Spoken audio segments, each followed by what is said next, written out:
Eminem, alias Slim Shady, alias Marshall Bruce Mathers III.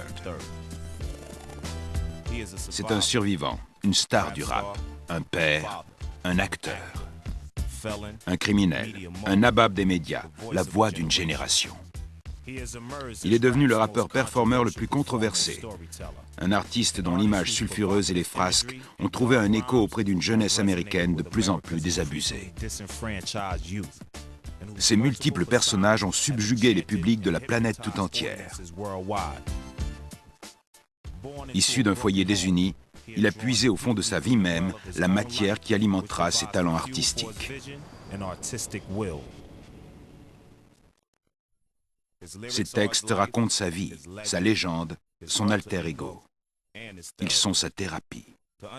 Pour comprendre sa musique, il faut comprendre sa vie et l'univers dans lequel il a grandi.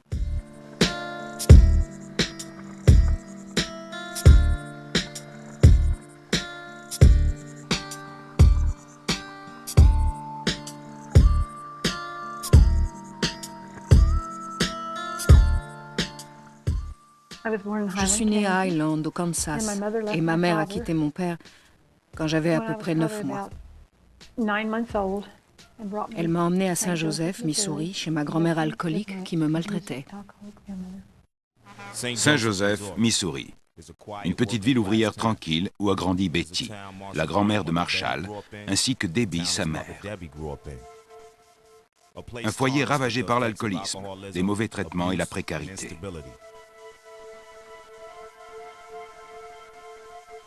Les épreuves de sa vie de famille ont été établies bien avant la naissance de Marshall. Les séquelles de générations maltraitées ont été transmises par son arrière-grand-mère jusqu'à sa mort. Elle est morte à l'âge de 93 ans. J'étais contente. Elle m'a appelée avant de mourir. Je lui ai dit, « Je suis contente que tu meurs. » Elle m'a dit, « Tu me pardonnes ?» Moi, je peux pas. Tu m'as trop maltraitée quand j'étais une enfant innocente. Tu sais que tu vas aller en enfer. Elle m'a regardée. J'ai dit, Dieu ait pitié de toi. Malgré tout, Betty rêve d'une vie meilleure. Quand j'étais jeune, je voulais être une maman. Je voulais avoir une grande famille, une belle maison entourée d'une barrière blanche, comme tout le monde. Je voulais être la plus gentille avec mes enfants, cuisiner pour eux, les aimer. Mais ça a mal tourné. J'ai épousé M. Nelson à 14 ans. Peu de temps après, Betty donne naissance à la première de ses 7 enfants, Debbie, la mère de Marshall. Elle était toute menue, ça me gênait. J'étais très jeune. L'accouchement a été dur. Elle devait peser 4 livres à la naissance. S'il fallait donner une image des rapports de la famille Mathers-Nelson, je dirais un panier de crabes, un clan. Des gens de la campagne, misérables, proches les uns des autres, sauf quand ils se battent. Elle voulait un petit frère. Le petit frère arrive, et bien vite, Betty voit que Debbie ne veut pas partager sa mère. Un jour, pendant la sieste, j'entre dans la chambre. Elle avait une grosse clé à molette et voulait l'assommer avec. Il fallait que je la surveille en permanence. Le mariage de Debbie tourne court et les beaux-pères se succèdent. Je n'ai pas souvenir d'un moment où il n'y ait pas eu d'hommes à la maison. La plupart d'entre eux étaient des alcooliques. Il y avait beaucoup de drames. La police venait souvent. J'ai été agressée sexuellement par un de mes beaux-pères, à 12 ans, mais il n'a pas réussi à parvenir à ses fins. Je me souviens de ma mère rentrant à la maison, de la police qui l'a emmenée, de ma mère qui me disait « Je ne te crois pas ». Je me suis enfuie. Je ne voulais pas le voir et lui dire que je regrettais alors qu'il m'avait agressée. Debbie voulait quitter la maison, elle en avait marre. Debbie cherche une porte de sortie. Elle croit la trouver avec un garçon tranquille du quartier qui joue dans un petit groupe, Marshall Bruce Mathers II. Pour moi, Bruce était comme un chevalier en armure. Je l'ai rencontré à 14 ans. Un jour, elle rentre de l'école et il dit « On va se marier. Dis-lui, Bruce. » « Oui, dit-il, nous nous aimons et nous allons nous marier. » Debbie et Marshall Bruce Mathers II se marient en 1970. Elle espère ainsi fuir les problèmes chez elle. Je ne voulais pas rompre avec mes frères et sœurs, mais je voulais vivre ma vie, avoir un enfant et fuir cette situation.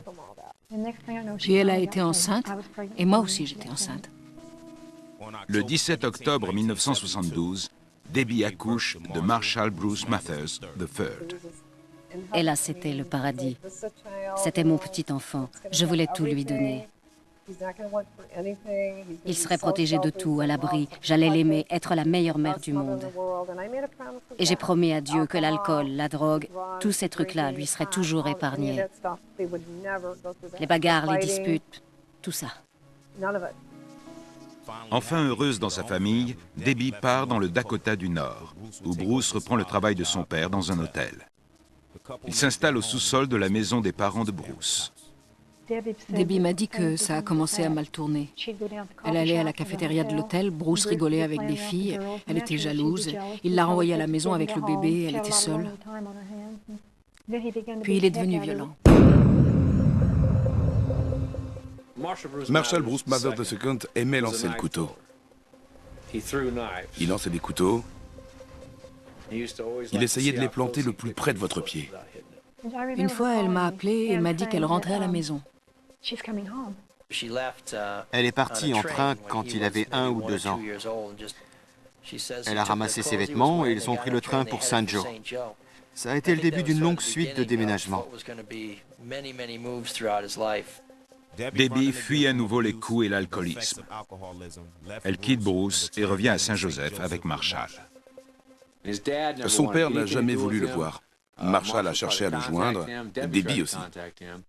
Il est parti en Californie et on ne l'a jamais revu. Bruce Mathers disparaît de la vie de son fils. Comme Betty, sa grand-mère, et Debbie, sa mère, Marshall devient à son tour un enfant traumatisé par l'abandon.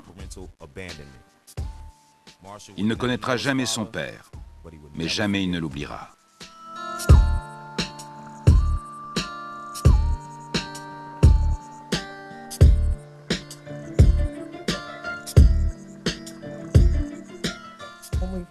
Quand on a quitté son père, on est revenu dans le Missouri.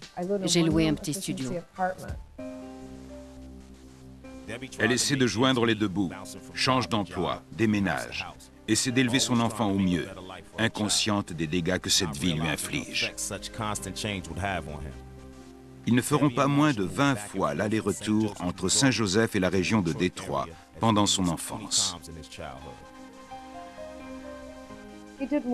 Il a beaucoup déménagé, mais c'était pour son bien. Je ne pouvais pas rester chez ma mère. Quelques jours avec elle me semblaient une éternité. Chaque fois que j'ai voulu louer une maison, ça n'a pas pu se faire. Debbie a peut-être fait de son mieux, comme beaucoup de parents, mais ça ne répond pas nécessairement aux besoins d'un enfant. Debbie et sa mère sont en désaccord quant à l'éducation de Marshall. Ce n'était pas un enfant coléreux, mais il souffrait beaucoup. Sa mère était très autoritaire. C'était un petit garçon à sa maman. Il était solitaire. Il n'aimait pas sortir jouer avec les autres. Il préférait rester tout le temps avec sa maman. Il ne pouvait pas s'exprimer. Il passait son temps avec ses livres de coloriage, regarder la télé.